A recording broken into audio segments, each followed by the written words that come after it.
Maayong buntag sa inyong tanan. Before anything else, I'd like to thank Mountain View College for inviting me. Salamat kay Ma'am Janet Tumataw and also kay Dean Gerald Dimadukot.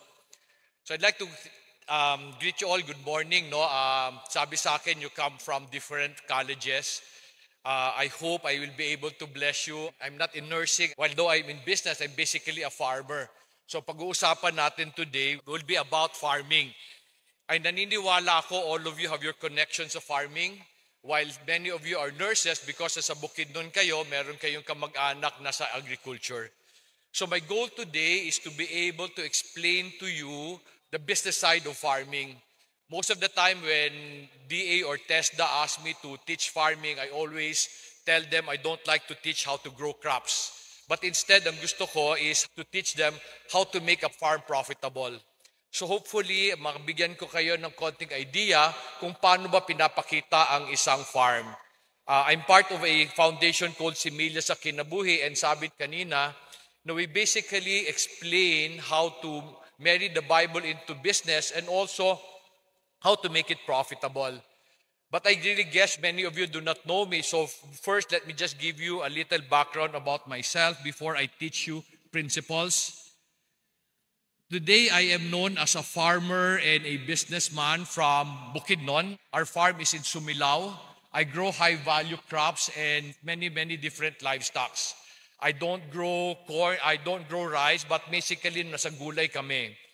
But aside from being known as a farmer and businessman from Bukidnon, I'm also known as a person who left an executive position sa Hewlett-Packard in 1997 to move my family to Bukidnon na wala kaming kamag-anak and kaibigan and made my family live in a 20-foot container van. You know, most people when they hear my story, sabihin nila sa akin, ang tapang mo, no? Your faith must have been very strong during the time. Ang totoo, hindi. I was an ordinary church-goer sa simbahan na pinupuntahan namin. I'm a born-again Christian. And the reason why I left the corporate world was because of something that happened in 1997. You know, in 1997, the Asian economy collapsed. And so, business was very difficult. So, mga kumpanya noon sa Manila, nagtatanggalan ng empleyado. And I was very comfortable sa HP because I was assistant country manager of one of their division. However, pagpalo ng 1997, I felt a very strong burden from the Lord as if He was asking me to leave the company. So nag-struggle ako kay God noon. And I was telling God, Lord, ba't naman ako aalis? Nagtatanggalan yung ibang kumpanya ng empleyado and here I am. I'm very comfortable. However, the burden kept growing every day. Until July of 1997, I was jogging in our subdivision in Manila, in Taguig. You know, after going one round, yung Walkman ko, alam ba niyo kung ano yung Walkman? Sino nakakaalam ng Walkman? Kung ano Walkman? So nagtaas ng kamay, ibig sabihin, hamtong na mo, hamtong, medyo idaran, di ba? Karamihan sa inyo hindi nagtaas kasi hindi nyo alam kung ano yung Walkman. Walkman was our musical player. So I think karamihan dito, mga bata masyado, yung Walkman na yan, nasa antique store na yan. But anyway, after going one round, yung Walkman ko started to turn off. And there was really nothing wrong with the Walkman. But I turned it on, I turned off again, until finally I told myself, siguro kakausapin na ako ni God. I decided to close my Walkman. Alam mo, maniwala man kayo hindi, as I started to run, I literally heard a voice. The voice was at the back of my head, the voice said, leave. Boses ng lalaki. So nang narinig ko yon, walang tao sa kalye, I started to run again. I ran home, nagsumbong ako sa misis ko. Sabi ko, nakarinig ako ng boses. However, because I was nobody in our church, I could not act on the voice because hindi ko alam kung saan galing yung boses. And so what I did, I asked God for 3 difficult signs, mahirap talaga na signs, and at the end of 1997, He answered those signs. When He answered them, I told my wife, I need to resign, otherwise I will sin against God. And the reason why container van lang ang bahay namin was because I resigned. I forfeited my retirement. Wala kaming pera nung dumating kami sa Bukidnon. As I told you kanina, we're not from Bukidnon. Wala kaming kamag-anak and kaibigan dito. And kaya container van yung bahay namin because that was the only thing I could afford. Wala akong pera. To be able to start a life in Bukidnon, we borrowed money from the family of my wife to start a farm. And ang farm na una namin binili was this farm. You know, kayo mga taga Bukidnon kayo. When people come to Bukidnon, they always say, ang ganda ng Bukidnon, all green. And I often have to correct them.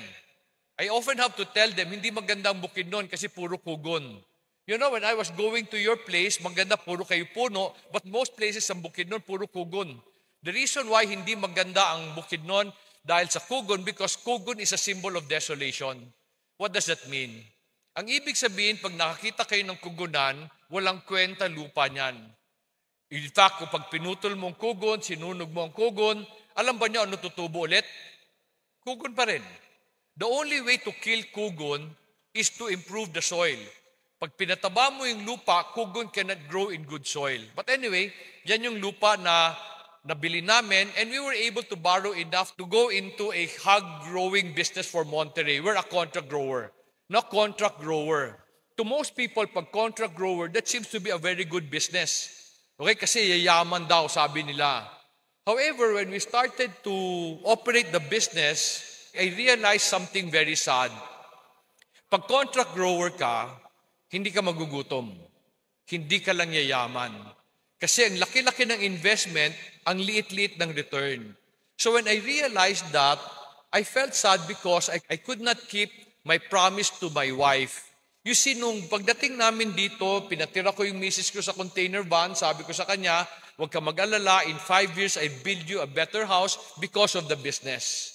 And then I realized I could not keep that promise. I also realized hindi ko kaya payamanin ang pamilya ko. So, because of that, I felt depressed. And that's the reason why I started to read the Bible. I used the Bible as a business book, pero hindi ko sinasadya yun. The reason why I read the Bible was because I was just looking for comfort from the Lord.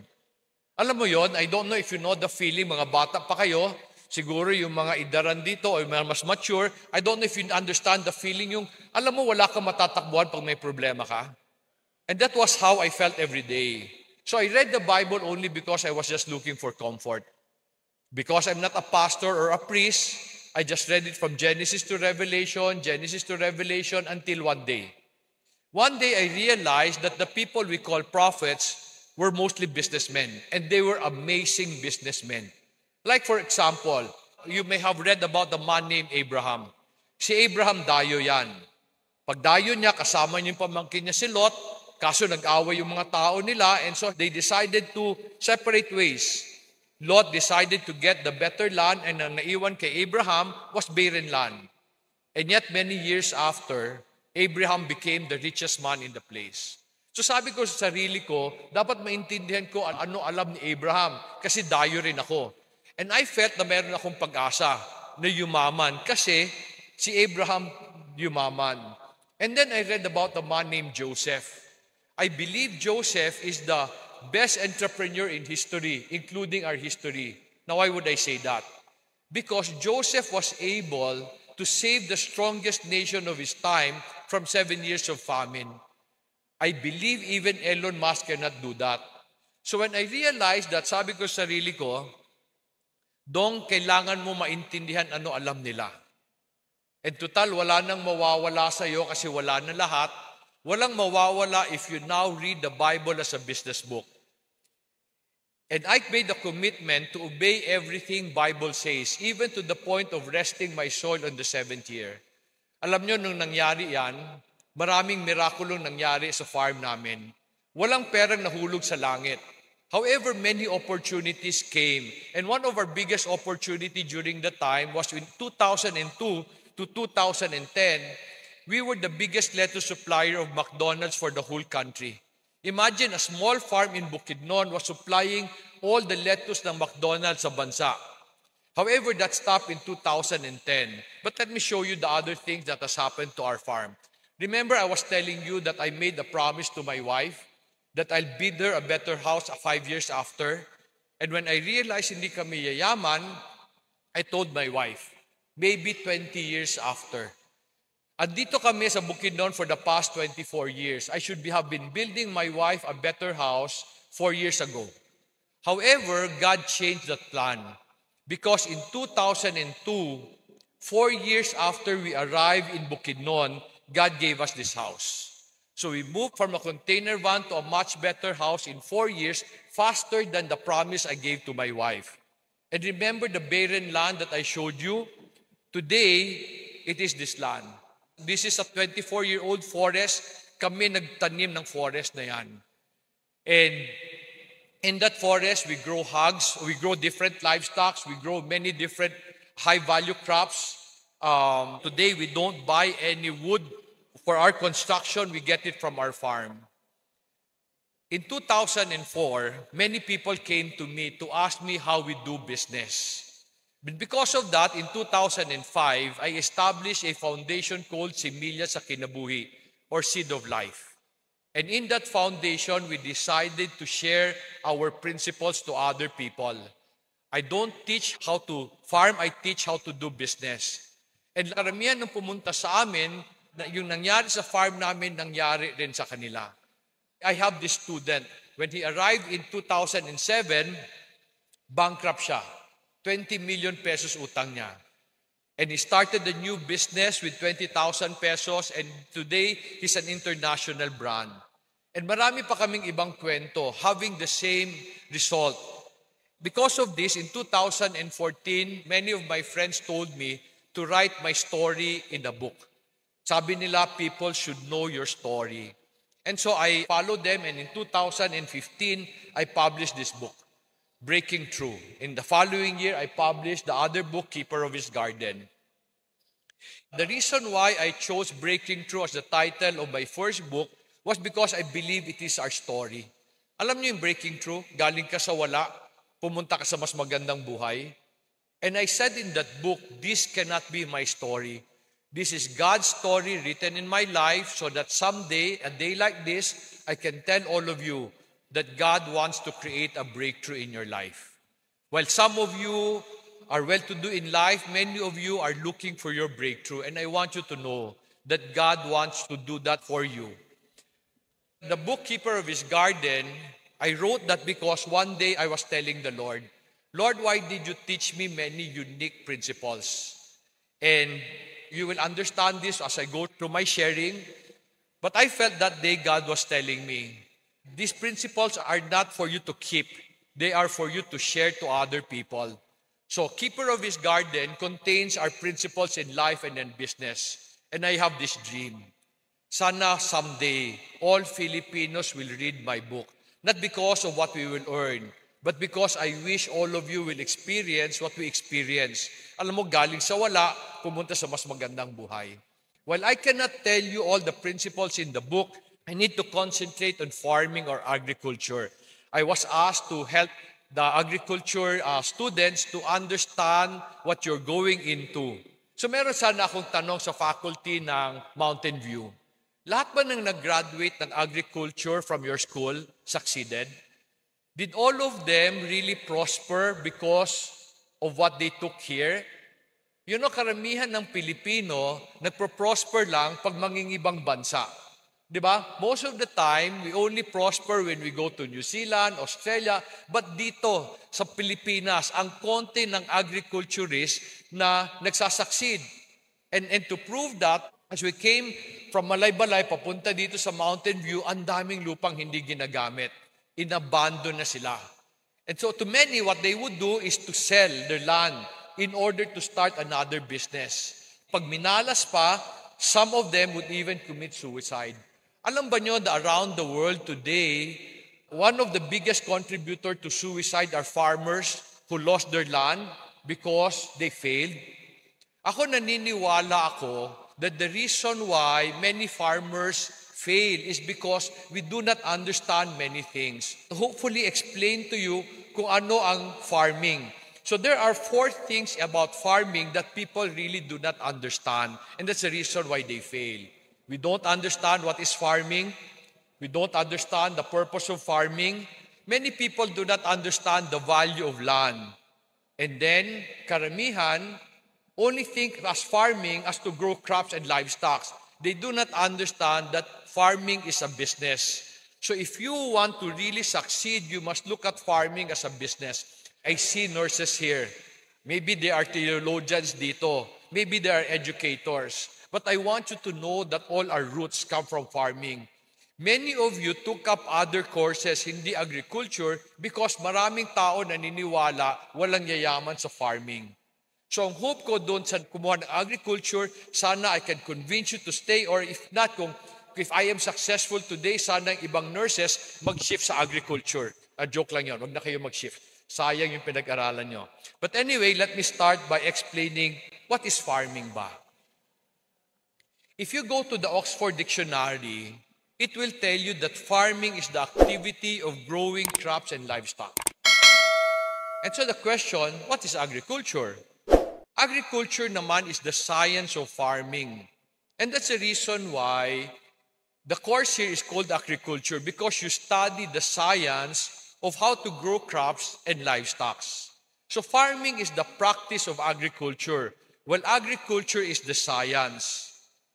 And the reason why many of you are failing in making a business profitable is because I realize mali ang definition na sinusundan natin. Ako, I like defining things. Whenever I do things, I'd like to go back to the original meaning para mas maintindihan ko kung ano talaga siya. Let me share with you what I discover as the true meaning of agriculture. Ano ba ang agriculture? Ako naniniwala kung ano ang definition, yun ang gagawin. So, ang meaning sa inyo is the science of farming to grow crops and vegetable. What is agriculture? Let me share with you the origin of the word. Agri is Latin for field. Culture is Latin for cultivate. It is not about growing crops or raising livestock. Sabi niya, agri is field that you need to cultivate. However, before we understand that, kailangan muna natin intindihin, ano bang ibig sabihin ng cultivate? The Latin word for cultivate is cultivitus. Ang ibig niya sabihin, to till, to toil, to improve, to manage, to intervene. Now, I'd like you to focus on the words to manage, to improve, and intervene. As I became a farmer, I realized that agriculture simply means to improve the field through labor. You know, to me, the best mindset is the farmer's mindset. Karamihan sa nagko-farm, ang tanong nila, ano ang kailangan ko itanim para kumita ako? And I realized it's a wrong question. Now, what do I mean? You know, whenever I talk about business or farming, most people would come to me and ask me, Dong, anong magandang negosyong pasukan? O anong magandang tanim na itatanim? Let me just give you a confession. I get irritated when people ask me that question. So mamaya or in the future, if you get to talk again, don't ask me those questions. Do not ask me anong magandang negosyong pasukan or anong magandang tanim na itanim. Because ang tanong na yon means, ano yung sigurado ang kita? And there's no such thing. So I often tell people when they ask me, ano magandang negosyong pasukan, I tell them, walang magandang negosyo. Walang pangit. Lahat ng negosyo maganda. Lahat ng negosyo pangit. Kasi the success of a business, wala sa negosyo. Nasa nagnenegosyo. In the same way, when people ask me, ano magandang tanim na itanim, I tell them, walang magandang itanim, wala ring pangit. Kasi the success of a farm, wala sa tanim na itatanim mo, nasa nagtatanim. The farmer's mindset, he will always make his field better than how he found it. How do people farm today? You know, in the year 2000, napabisita ako sa Lantapan. And I was so amazed with this place. Grabe yung puno. Nagfa-fog nun araw-araw. Today, hindi na kayo makafog. Wala ng puno. Bakit? When the farmers came, tinanggal nila lahat ng puno. Nung wala ng puno, wala ng taba, iniwan nila yung lupa. So now, they have to look for something else. Yung farm namin, ang mindset namin doon is to improve it every day. Ako as a farmer, ang goal ko is to improve my farm every day. I realized that crops and livestock are just tools to improve the field. They should not be the main focus. Normally, ang nangyayari sa farmer, magtatanim. Pagkatapos, uubusin yung taba ng lupa. Tapos maghahanap na naman ng ibang lupa. And this is the reason why we have failed as a nation in agriculture. Kasi ang tanatanong lang natin parate, ano yung pwede kong i-grow, nakikita ako. In the past, that was my mindset sa farming. And today, I have different mindset. I continue to improve our farm kasi someday, siya naman ang magbibigay sa akin. Sa simula, ako ang mag-aalaga. Later, siya ang mag-aalaga sa akin. And the other reason why we fail in farming is because we do not understand the purpose of farming. Let me explain. I want you to know that my first 4 years in Bukidnon was extremely difficult. Parati akong walang pera even though I felt I was relatively successful as a businessman sa HP. And I struggled with the idea na ang kausap ko lang ordinary laborer, sa HP noon ang kausap ko engineer. And yet I could make HP profit. And dito sa farming, hindi ko siya mapakita. When I was asking the Lord what I should change in the way I do things, He made me understand that the purpose you choose to pursue in life will determine how you live and how you do your business. What do I mean? While I know that most of you are still in school, kung magne-negosyo kayo, ano ang goal nyo? Parang for example, iba sa inyo magpa-farming. Ba't gusto nyo mag-farming? Ang iba sa inyo gusto magnegosyo, you want to do business. Bakit nyo gusto magnegosyo? Ano ang totoo? Some of you would say para makatulong sa pamilya. Some of you would say para maka-improve ng buhay. Ano bang totoo? Today, pag meron kayong negosyo, pag nagkaroon kayo ng pera, ano ang goal ninyo? Karamihan ng tao, when I ask them, ba't gusto mo magnegosyo? Ba't gusto mo mag-farming? Ba't gusto mo magtrabaho? The common answer is, para kumita. Hindi ba? Para kumita. Pag may kita ka na, anong goal mong sunod? To most people would say, para may panggastos. And I often tell people, kaya ka pala hindi yung mayaman kasi ang goal mo lang kumita and then gumastos. Kaya parating walang pera ang mga tao. I'm sure some of you have parents who are farmers. And ganun ako, pag may kita, ang goal kaagad, gastusin. Then mamaya wala na. Yun na, in fact, ako, I feel sad ng ugali ng Pilipino and I hope I can influence your future. Yun ang ugali ng Pilipino, pag may pera, anong unang tanong ng Pilipino? Ang tanong ng Pilipino, paano ko uubusin? Kaya ang tawag ko sa Pilipino, ubuser. Ano yung ubuser? Pag may pera, uubusin ka agad. In fact, I'm so amazed during the pandemic. Akala ko in the pandemic, maraming tao, madadami ang pera kasi walang mall, walang paggagastusan. And amazingly, in spite of the pandemic, wala pa rin pera ang Pilipino. Bakit? They say, may Lazada naman and Shopee. Wala na namang pera. Dapat sana, we have a different mindset and let me tell you that mindset later. So yung mindset ko noon, ganun din. Whenever I earn money, ang goal ko noon, ubusin. Hindi ako waldas na tao. Ubusin ko yun para lumaki kagad yung farm and I always fail. And so I asked God, how should I change my purpose? God answered me in a very simple verse. In Genesis 1:28.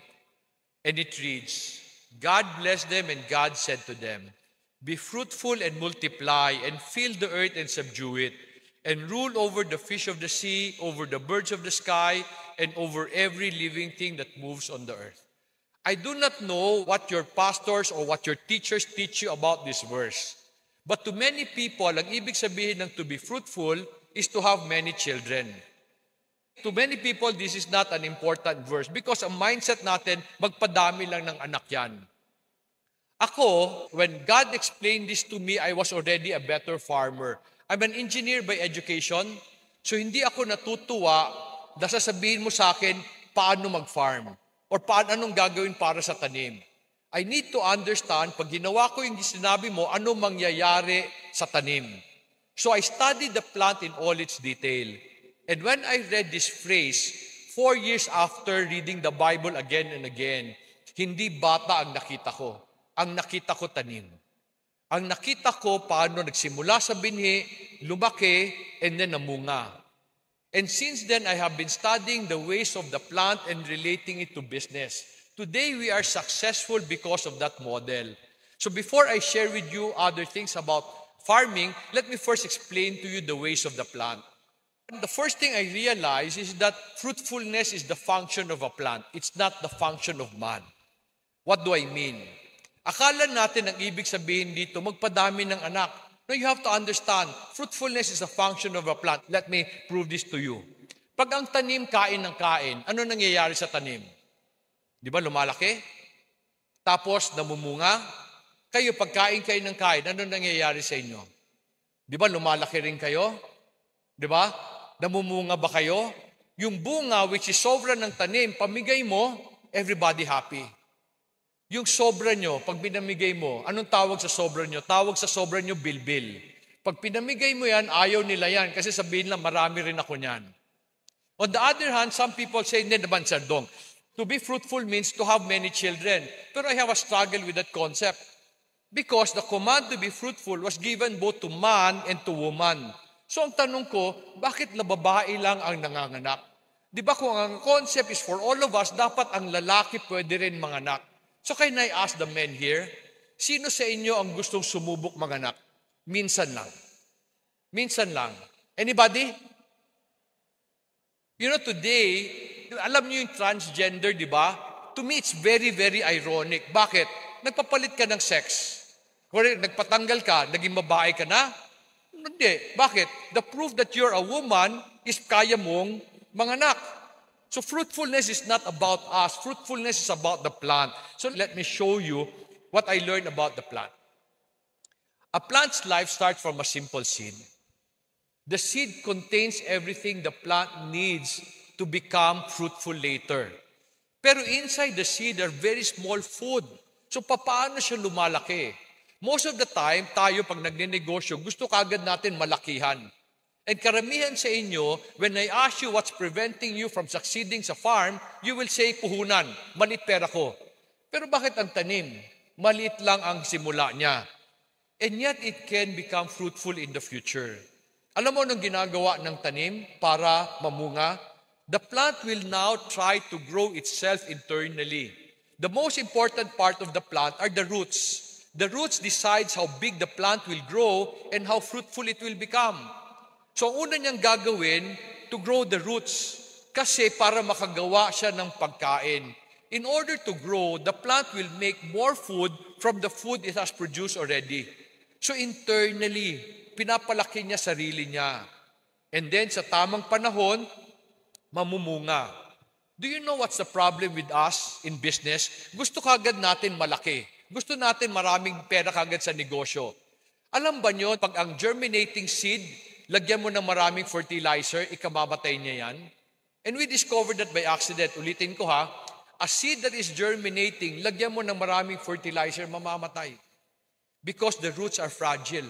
It cannot absorb a lot of food. And it is like life. Parang bata, 3 months old, pakainin mo ng karne, anong mangyayari sa bata? Patay yung bata. Ganon din ang negosyo. I do not know about you or your parents. But many people would start business, mangungutang, dapat maraming pera, nagfi-fail. Bakit nagfi-fail? Kasi the roots are not strong. Now, what are roots in business or life? Roots are abilities. You know, many of you are in school, acquiring knowledge. Have you heard of this principle? Knowledge is power. Sino nakarinig nun? Knowledge is power. Do you agree? Many of you agree. I don't. I believe knowledge is useless if you don't know how to use it. In order to convert knowledge, dapat padahan-dahan. And that's the reason why we were failing. We were failing because minabadali namin. We have a lot of knowledge, we have no ability. And so we started to scale down. Today, we have reached our point. We did not borrow other money to grow the farm. Ang ginagawa namin is we would make more money from the money we have already. So one day, somebody told me, doon ang bagal mong lumaki kasi ayaw mong umutang. Sabi ko sa kanya, hindi ako mabagal. Kaso lang, nagsimula ako sa piso. After a while, ginawa ko siyang 2 piso. After a while, ginawa ko siyang 4 na piso. After a while, ginawa ko siyang 8 piso. Do you understand anong tawag sa growth na yan? That's called exponential growth. You see, most of us gusto natin malaki kagad na maski walang abilidad. And to me, ability requires 2 things, skills and character. The reason why many Filipinos fail, they know how to make money, they have a bad attitude towards it. And so dapat yung abilidad na yan, dahan-dahan pinapalaki. Now, so in farming, you want to take a seed and make it fruitful. But the question is, ano dapat ang focus mo? Dapat ang focus mo nasa gitna. Kaso most of the time, people will ask, di ba, anong magandang itanim? Kasi hinahanap kagad nila yung bungang magpapayaman sa kanila. You see, fruits are natural byproduct. Kusang dumadating. Ang yaman kusang dumadating pag trinabaho mo yung dapat mong trabahuin. So that's the ways of the plant. But how do you now relate it to business? How do you relate it to the farm? Sana you are enjoying the first part of the video. Before we go to the remainder of the video, I'd like to ask you sana a small favor. Alam mo ako, I wish I could help more Filipinos become fruitful, and this is the reason why I share the things I've learned in life. Will you help me help other people by subscribing to the channel? Kasi as the subscription of a channel grows, YouTube tends to share this with more people. Tulungan mo ako matulungan ng lahat ng Pilipino maging fruitful. So that's the ways of the plant. But how do you now relate it to business? How do you relate it to the farm? When I realized that God wants me to make the farm fruitful, tinanong ko siya, Lord, ano ba ang dapat kong gawin? Saan ang focus ko? Then when I read the Bible, I found something very weird. In Genesis 2:8, sabi diyan, then the Lord God planted a garden toward the east in Eden, and there He placed the man whom He had formed. Now, why would I say it's weird? You see, God has just created a big earth with everything in it. So ang tanong ko, why did He have to plant a garden for Adam and Eve? But hindi lang niya sinabi kay Adam and Eve, go take care of the world. Why did He have to plant a garden? Pero before I explain to you what I discovered, let me ask you a question. If God would plant a garden, would it be a good garden? I think so. Would it be a perfect garden? Alam mo, yung kompleto, walang kulang? I believe so. So, nung linagay niya yung tao doon, ano pinapagawa niya? Genesis 2:15 is weirder. Kasi sabi doon, the Lord God took the man and put him into the Garden of Eden to cultivate and keep it. Dito ko lalong nalito. Why do you have to cultivate and keep a perfect garden? Do you understand my question? If the garden is complete, why do you have to cultivate and keep it? Bakit ka na lang hindi kumuha? I found the answer in another question. What happens to a perfect garden if you continue to take without cultivating it? What happens to a garden? It becomes barren. Do you know that in the 1500s, before the Spaniards came, we were a forest. The whole country was a forest. Today, the country is barren. Yung nakita ko, we only have 14% forest. Now, bakit yon? Because the Filipinos do not understand that even if the garden is good, you have to take care of it. Today, as I told you, galing ako dito 20 years ago. Today, ang konti na ng puno sa lantapan. I'm happy marami kayong puno. But I hope you will forgive me if I tell you, konti pa rin yung puno ninyo. Okay? Because I really believe we need to restore what God has created. But let me ask you a question. If a perfect garden becomes barren, if you do not take care of it, what happens to barren land if you cultivate and keep it? It becomes a forest. This is the power of cultivating the land. Today, we have a forest. We built it. Hindi inutang yan. Pinadami lang namin kung anong meron kami. As you go through your life and through your career, I need you to understand that this idea of cultivating and keeping is very important. To cultivate means to improve through labor. Today sa internet, ang dami-daming nakalagay, why do you have to work hard when you can work smart? So many people believe there are jobs that are hard, there are jobs that are smart. Hindi ho totoo yun. In the past, let me explain that principle to you. In the past, I needed 30 people to produce 2 tons of lettuce a week. Today, I only need 11 because we have become smarter. Ang ibig sabihin ng work smart is you take hard work and make it smarter. So you cultivate. You need to work. You need to improve through labor. Sana, when you graduate, you decide. You be willing to work hard.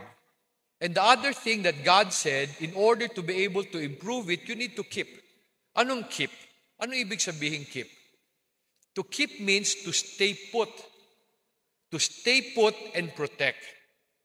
You know, today, ang dami-daming tao, palipat-lipat ng trabaho, looking for the best opportunity. In fact, I have a Facebook page where I share principles. And then whenever I ask people, bakit maraming mahirap? The answer is, kulang ng opportunity. Hindi ho totoo yun. Opportunity should be created. They are not something you look for. They are something you create. And to me, the sad thing about the Philippines is tayo lang ang maraming lupa. And yet tayo ang mahirap. We're the only nation na tao may-ari ng lupa and mahirap pa rin tayo. Why? Because we refuse to cultivate and keep it. To cultivate means to till, to serve, to slave.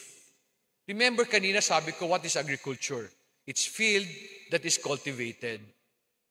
Agriculture has been here since creation. Ito ang pinapagawa ni God sa atin.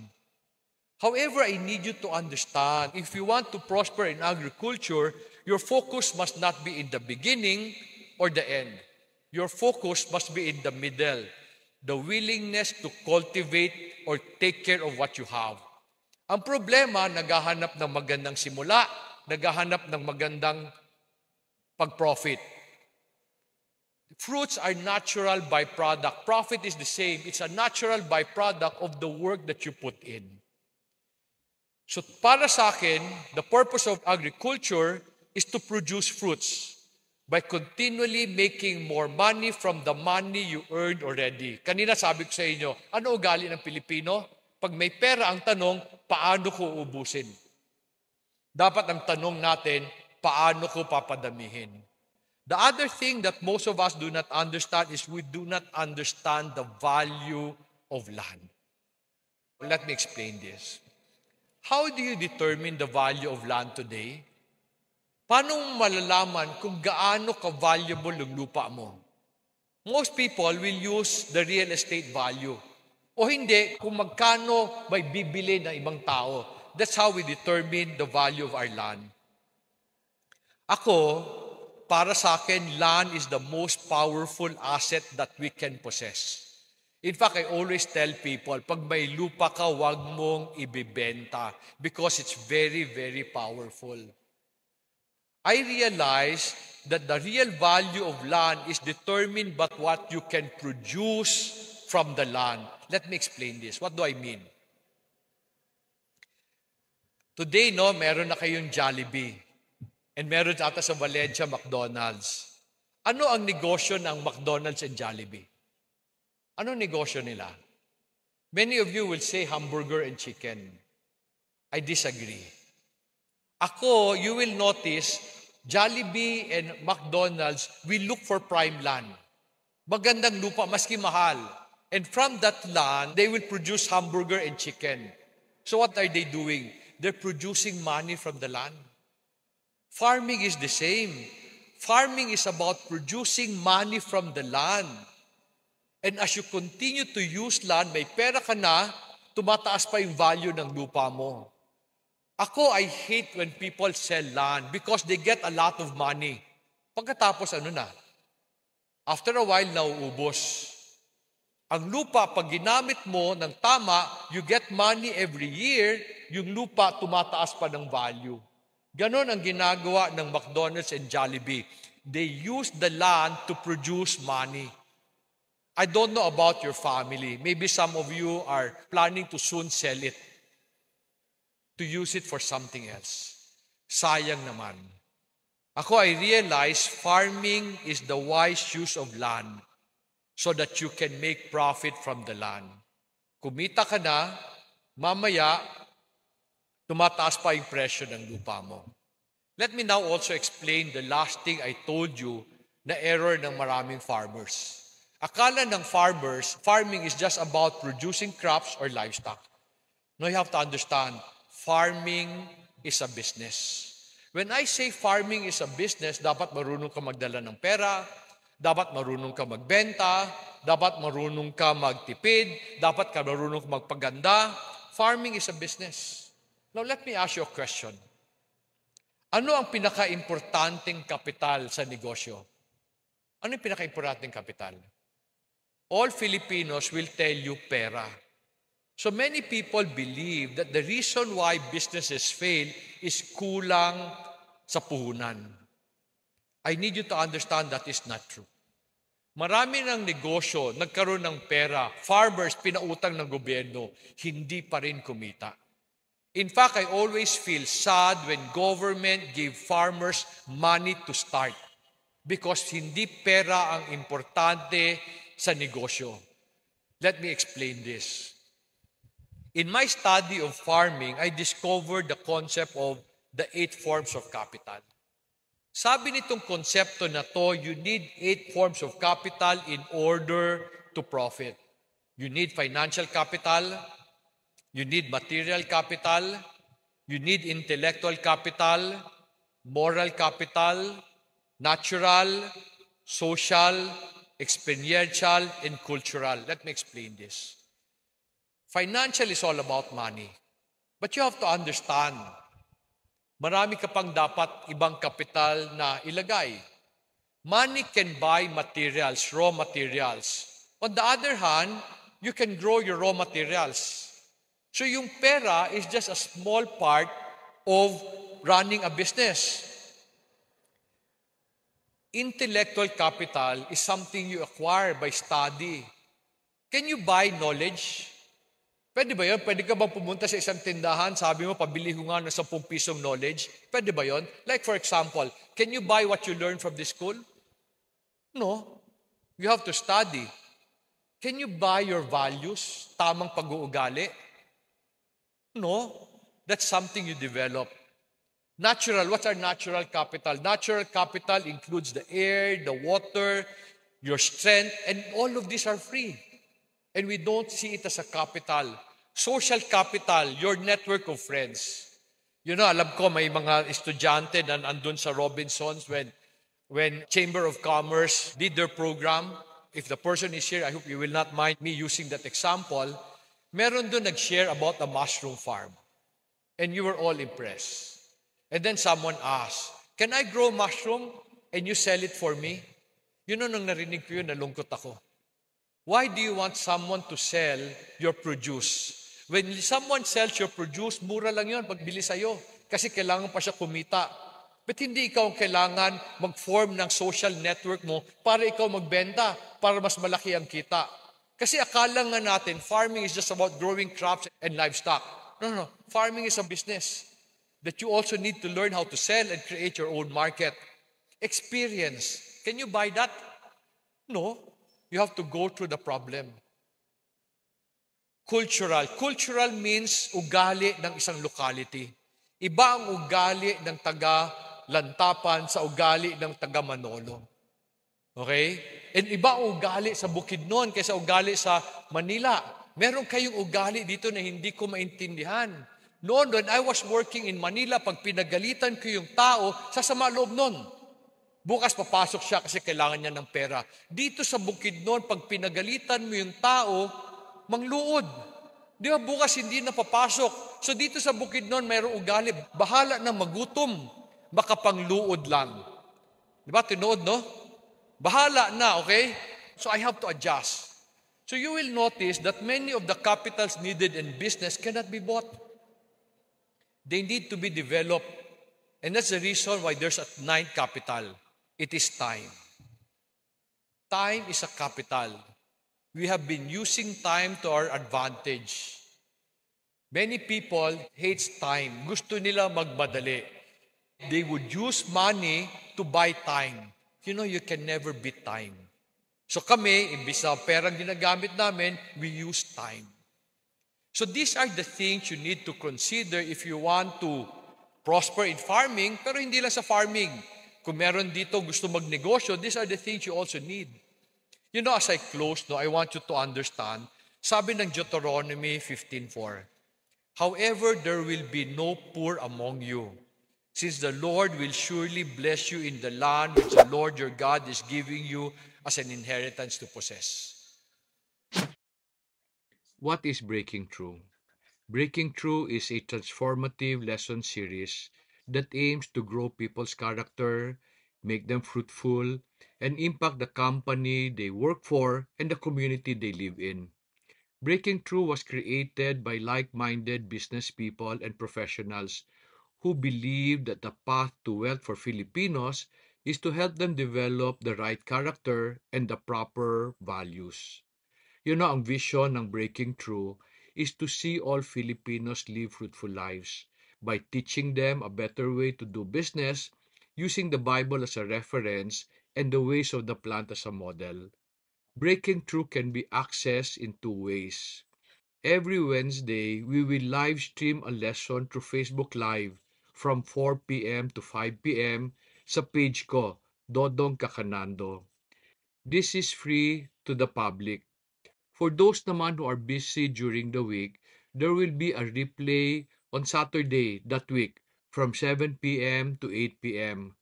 Kaya din kami magre-replay kasi gusto ko sana pati mga OFWs makapanood. The stream lesson will come from a live Zoom session that Wednesday. It will be attended by people who have subscribed to the program. The participants in the Zoom session can actively participate by sharing their insights and also asking their questions. However, hindi lang ito ang benefit ng mga nakasubscribe sa program. Those who are subscribed to the program can access all the recorded video because we will create a library. They can also access a facilitator's training kasi gusto namin gumawa ng training to teach them how to facilitate a small group meeting. Along with this, we would like to invite them to communities where people who have internal values formation program can learn from each other. And lastly, those who are subscribed will be able to join the Odyssey of Employment series.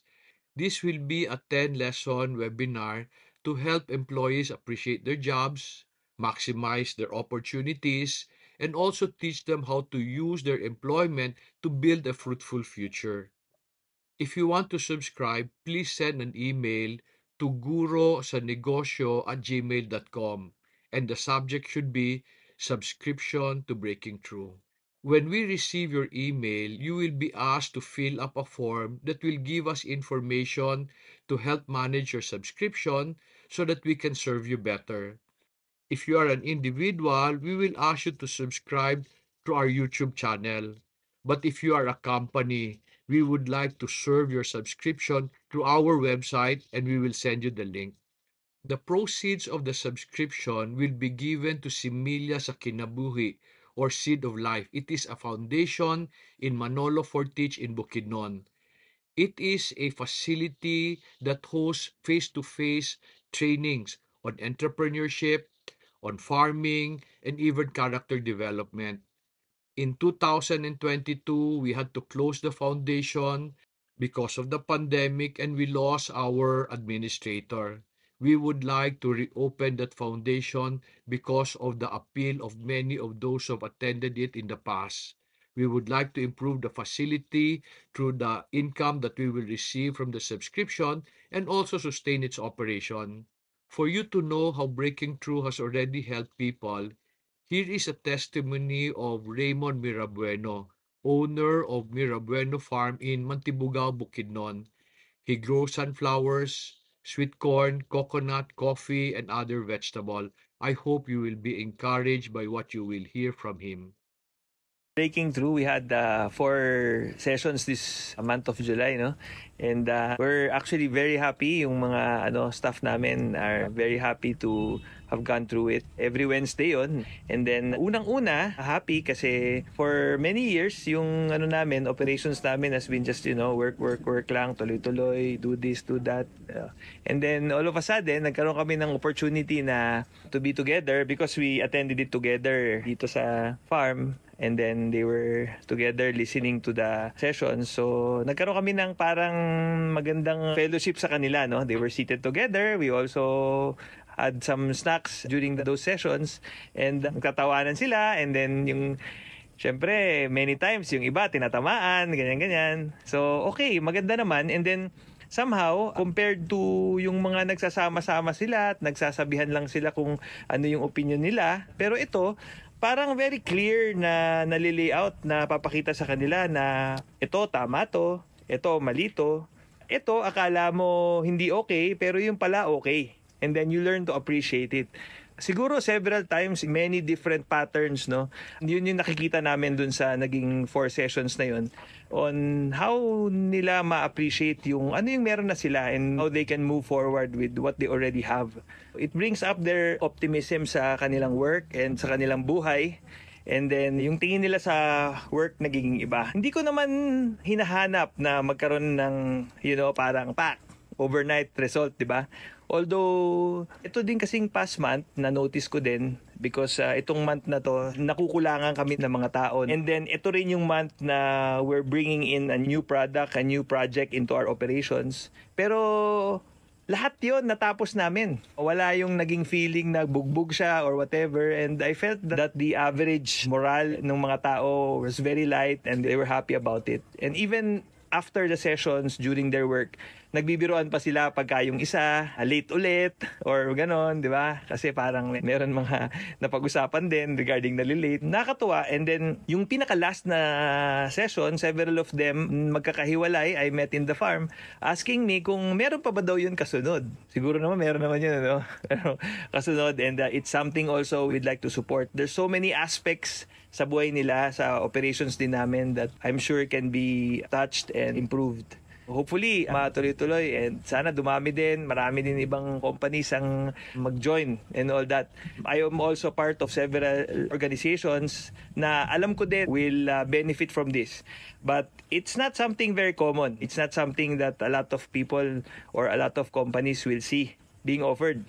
Siguro, if ever, sobrang mahal. Parang ganun. So, sana dumami and all that. So, it's gonna help a lot. In behalf of my team here in Mirabueno Farm, we'd like to thank the Breaking Through project of Sir Dodong and his team. And I hope we can have opportunity to help this grow better. Sabi ng Deuteronomy 15:4, however, there will be no poor among you, since the Lord will surely bless you in the land which the Lord your God is giving you as an inheritance to possess. We call ourselves the people of the Lord. We believe in God, and yet many of us are poor. Bakit yon? The reason why Bible says there should be no poor among us because God has given us a special gift. In Deuteronomy 8:18, sabi diyan, but you shall remember the Lord your God, for it is He who is giving you the power to make wealth, that He may confirm His covenant which He swore to your father as it is this day. Ang tanong, then why are we poor? Because we really do not understand the meaning of wealth. In Hebrew, the word wealth is chayil. Ang ibig niyang sabihin, physical strength and noble character. I realize that we have been focusing on the wrong things. Kala natin ang pagyaman nasa pera. You see, sabi ng Bible, ang pagyaman, kung meron kang physical strength, meron kang tamang ugali, yayaman ka. Tayo, akala natin, pag may pera tayo, yayaman tayo. Hindi totoo yun. May pera ka, may knowledge ka, sama ng ugali mo, tas tamad ka, yayaman ka? Let me share with you a story in our farm. In our farm, we worship every Thursday kasi we'd like to respect their Saturday and Sunday. Whenever we worship, meron kaming Thanksgiving. Ang tao namin, pag magpapasalamat, ang isa lang pinapasalamat nila. Salamat Ginoo sa akong kusog ug maayong lawas. And I felt they were foolish in the past. Hindi sila nagpasalamat sa sweldo nila, sa panahon. Ang pasalamat nila, salamat sa akong kusog ug sa maayong lawas. And I thought they were foolish until I learned that wealth is physical strength and noble character. And I realized they were wise. Bakit? Kasi kung willing ka magtrabaho, kung tama ugali mo, yayaman ka. Pero maski may pera ka, marami kang alam, tamad ka, and masama ugali mo, maghihirap ka. So I want you to know that God has given you everything you need already to become prosperous and wealthy. And those are only your physical strength. However, you need to develop your character. This is a good school. It develops your character. Pero some of us will resist. We don't want to follow. Like kanina, no?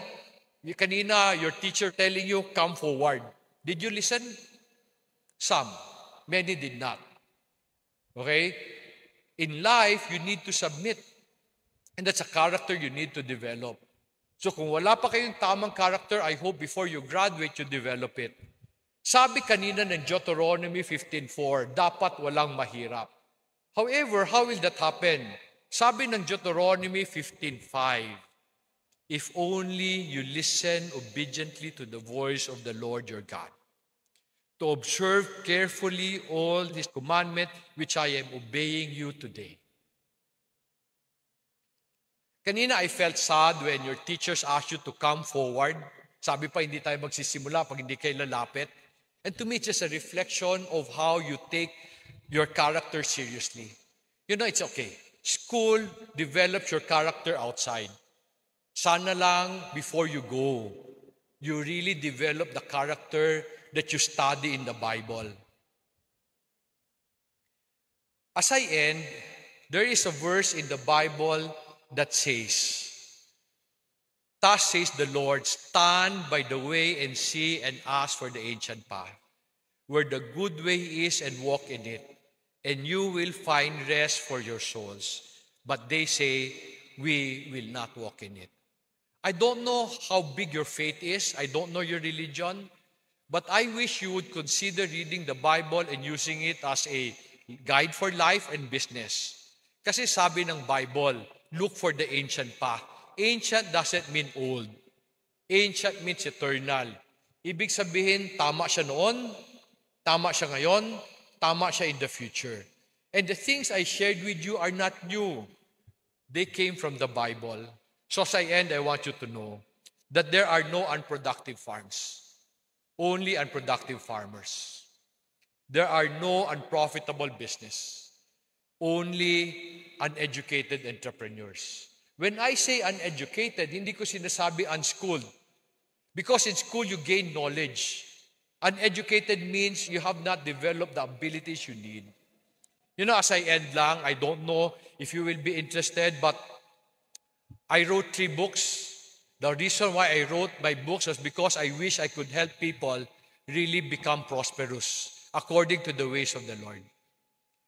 If you like what you've heard and you'd like to know more, I am in this medium. I'm in Facebook. I'm in YouTube. I'm in Spotify. I try to share as more of my principle as possible so that I can help all of you become prosperous. So to the staff and faculty of Mountain View College and to the students, thank you for lending me your ears and for giving me your time. Maraming salamat. Nakatulong ba sa iyo ang video na napanood mo? Kung natulungan ka, I'd like to ask you a small favor. Sana you will subscribe to the channel or even click the like button, because when you do so, YouTube will share my channel to more people. I wish I could make more videos that will help people understand how to live their lives better and become fruitful. So tulungan mo naman ako by subscribing to the channel. Salamat ha.